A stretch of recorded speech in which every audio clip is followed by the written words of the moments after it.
Okay, another error for the RBA, because we've got proof in their inability to contain and maintain a low inflation rate in the fact that the headline inflation rate hit 5.1% in the year to the March quarter.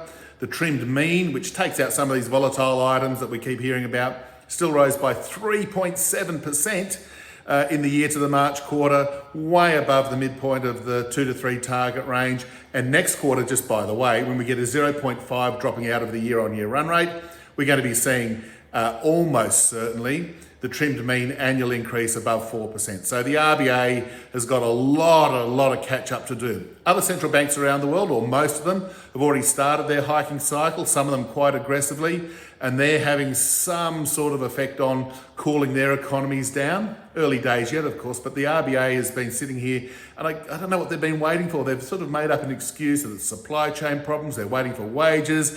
They wanted to be confident that inflation was within the target band before they started hiking. Well, Buster, it's at 3.7%. You better play a bit of catch up now. And in fact, in theory, the cash rate already in Australia should be about 1.5%, like it is in New Zealand.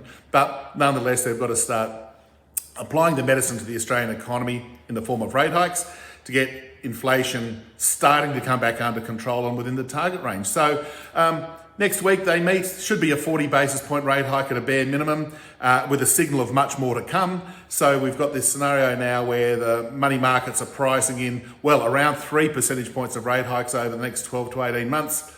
Looks about right to me. We can sort of quibble what unfolds in the period ahead, but for the here and now, the RBA dropped the ball. Can't wait for the review of the Reserve Bank after the election. Gosh, whoever does that's going to have one hell of a job working out where the RBA's completely stuffed it up for the last 5 or 6 years.